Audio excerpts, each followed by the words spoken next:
الحياة شوقا إلى المولى أتاني أسلمت روحي. Allah subhanahu wa ta'ala il dit ici ja'at, il arrive.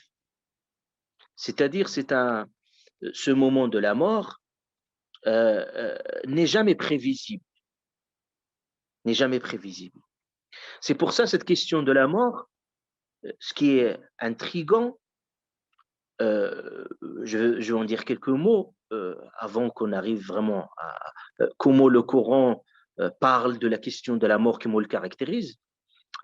Premièrement, Allah subhanahu wa ta'ala nous montre que cette question de l'âme, cette question de départ de l'âme, malgré aujourd'hui le progrès scientifique, le développement de la science, de la connaissance, mais un mystère qui reste mystérieux, qui n'est jamais, ce n'est jamais possible de l'aborder, même sur le plan, je veux dire, le plan spéculatif, philosophique. C'est toujours été vraiment un désert existentiel dans lequel l'être humain se perd. Donc, de toutes les philosophies qui ont traité la question de la mort, on est face vraiment à une perdition, on est face vraiment à un désert existentiel auquel seule la révélation qui peut donner des réponses claires.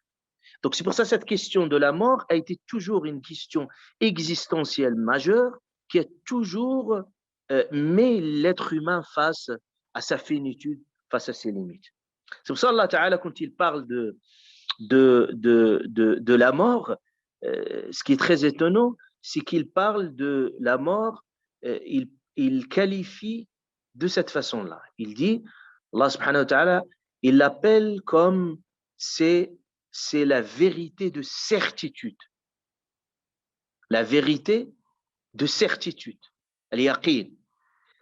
La mort est une vérité, je vous ai dit, est un mystère. Voilà. Mais en même temps, Allah Ta'ala, la seule vérité qui relève du mystère, qu'il a voulu qu'il soit une vérité absolue auquel aucun être humain ne peut réfuter. C'est-à-dire, vous pouvez avoir des personnes qui peuvent renier l'existence d'un certain nombre de choses qui relèvent du mystère. Ils peuvent ne croire qu'il n'y a pas de paradis, qu'il n'y a pas d'enfer, qu'il n'y a pas de... Mais s'agissant de cette question de la mort, il y a une unanimité en tous les êtres humains, qu'ils soient athées, qu'ils soient croyants ou non, de reconnaître cette vérité. Pourquoi? C'est pour ça qu'Allah Ta'ala a parlé de la vérité de certitude. Pourquoi c'est une vérité de certitude? Parce que Allah Ta'ala, il a voulu que cette vérité se voit et se constate et se ressent. Ça veut dire que les gens observent des gens qui meurent autour d'eux, ils observent des gens qui quittent ce monde-là. Donc, ce n'est pas quelque chose auquel on peut nier. On peut trouver des astuces, des ruses pour essayer un peu de renier le bien fondé de la mort, comme il y a quelqu'un, un philosophe qui est resté des années en fait à discuter la question de la mort, quand il ne trouve pas de solution, après il s'est suicidé à la fin. Il s'est suicidé à la fin, il a dit je voulais convoquer la mort avant que la mort me convoque. C'est une façon un peu bête bien entendu,